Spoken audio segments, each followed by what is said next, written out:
Did you guys have a good time today? I did too. I want to thank all my guests, and I want to thank each and every one of you for taking time out of your busy day to come see about little old me. I love you, I do, and I will catch you on the next one. Until then, I'll see you soon enough. Bye!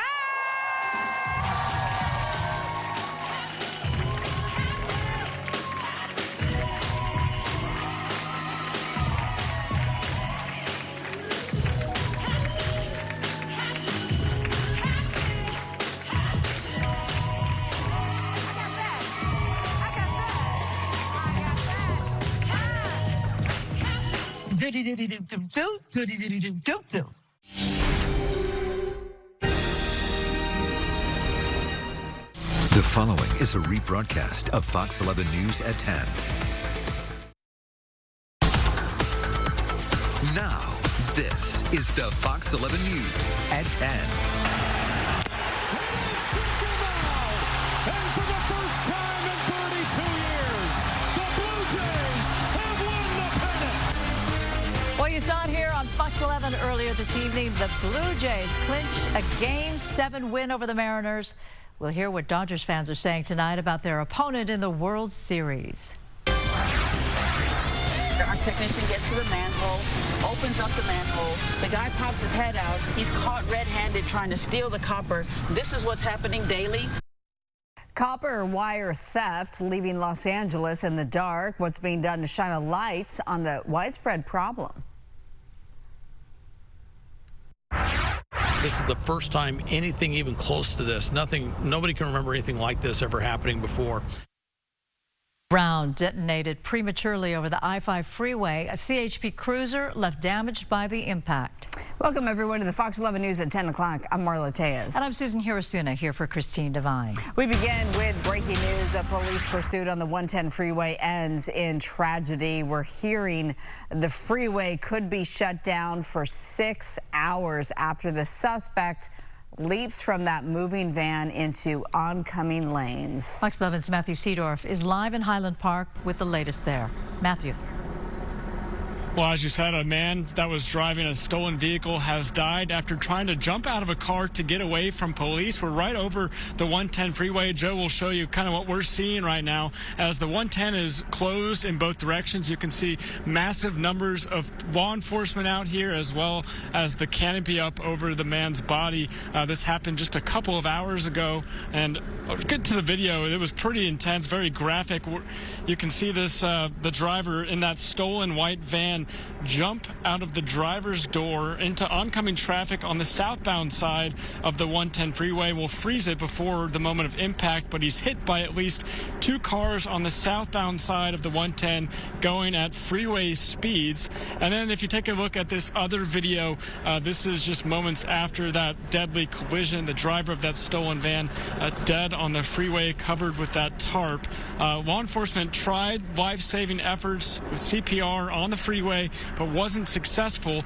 But it looks like this freeway will be closed for hours, the 110 in both directions. If you take a look live from Skyfox, you can see the traffic up and down the freeway. At the general scene, it is shut down, quiet. All you see is police cars, but in both directions beyond the actual scene itself, you can see nothing but red lights, as well as the side streets also impacted by this crash.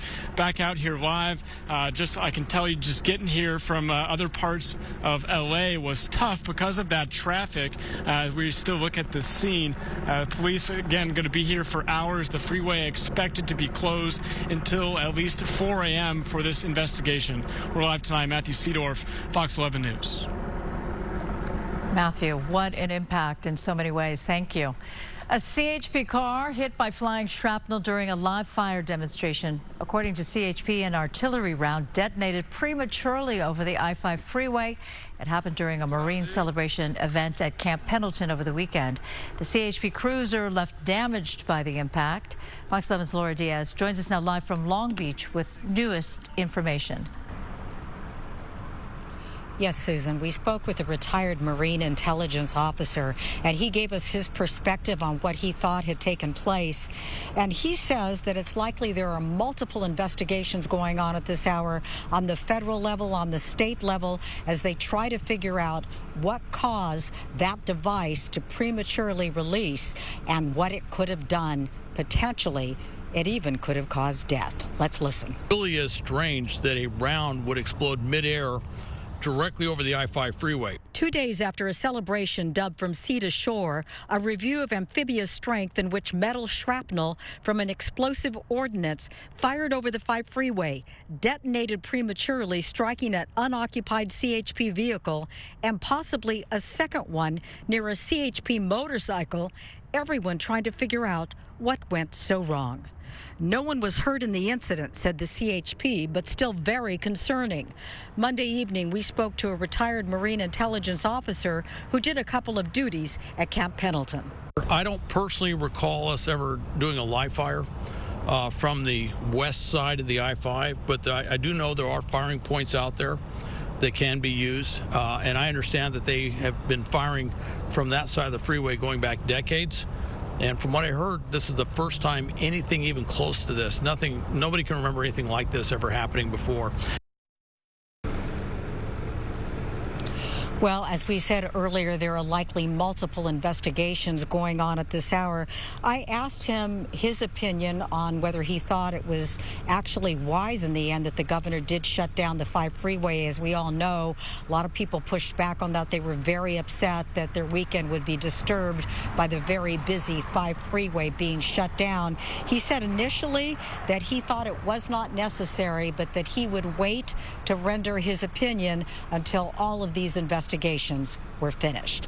I'm Laura Diaz reporting live from Long Beach, sending it back to the studio. All right, more to come. Laura, thanks so much. The World Series is set. The Dodgers will be taking on the Toronto Blue Jays. Kyle Krasko joins us now with highlights of tonight's Game 7 of the American League Championship Series. What a series it was. Oh, it was, and it's going to be a great World Series. Marla, thanks. With one swing of the bat, the location of Game 1 of the World Series changed from one coast to the other. Instead of potentially opening the Fall Classic at Dodger Stadium on Friday, the Dodgers now will head north of the border to Toronto, Canada. The Blue Jays beating the Seattle Mariners in Game 7 of the ALCS tonight in dramatic fashion. The Blue Jays down 3-1 in the 7th inning, and that is when George Springer, a name familiar to many Dodger fans, flipped the script. With 2 on, he crushes the pitch, and it's out of there to left field.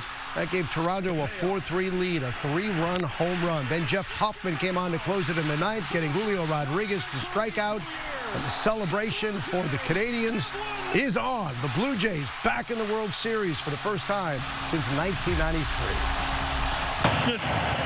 I'm so happy for our team, our fans, our city, our country. I'm so happy right now. Exactly why we love playing here. Unbelievably electric. We love every single one of these fans. This is such an unbelievable moment. But to be leading the team that's going back to the World Series for the first time in 32 years, kind of hits me a little bit, and I couldn't be happier for every single guy on the team and in the clubhouse, not just the players but the staff too. So we're gonna enjoy tonight big time, you know, and realize how hard it is to get here, and then get back to work and get ready for the Dodgers. All right, so it's all set. Game 1 of the World Series coming up on Friday in Toronto. Game 2 will be Saturday, and then Games 3, 4, and if necessary, a Game 5 back here in Los Angeles. Coming up in sports, we'll have a preview of Game 1 of the Fall Classic, which, by the way, you can only see right here on Fox 11. And if you're wondering, temperatures will be in the 40s in Toronto on Friday. But, of course, the Rogers Center does have a retractable dome, formerly known as the Sky Dome. Can't wait for Game 1 on Friday. Marla, Susan. Prediction. How many games? Well, of course, the Dodgers are going to sweep the Blue Jays. You know, what I'll say is this. I'm really glad it's coming down to the best team in the American League going up against the Dodgers. The Dodgers beat the 2 teams with the best records in the National League in the playoffs.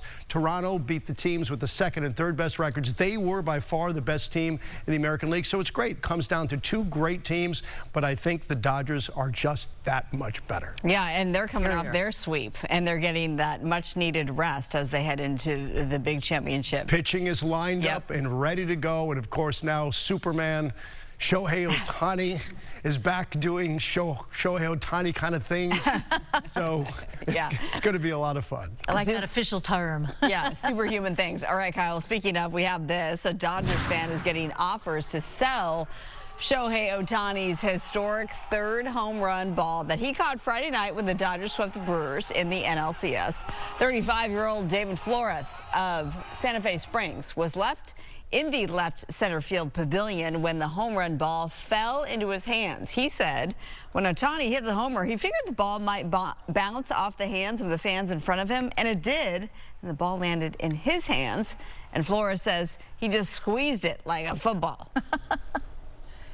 I'm very fortunate to have caught this baseball, and it just happened to land in my lap, and it happened to land in my lap because destiny chose for it to land in my lap.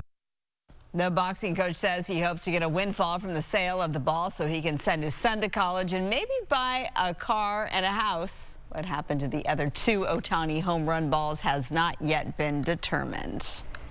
I like this whole planning thing that he's got. Smart guy. Hey, Destiny, and got to get his kid through college. I do the very same thing. Exactly. Yeah. All right, Adam Kruger, do you want to weigh in on what kind of weather we'll have for the World Series? Well, probably going to be some pretty nice weather, as it often is around here this time of year. Let's talk about more what we saw today. It was 85, by the way, in downtown LA today. Very warm. Here's what our temperatures look like right now. Most areas in the 60s. It'll continue to cool, with most areas, as you see, dropping into the 50s overnight.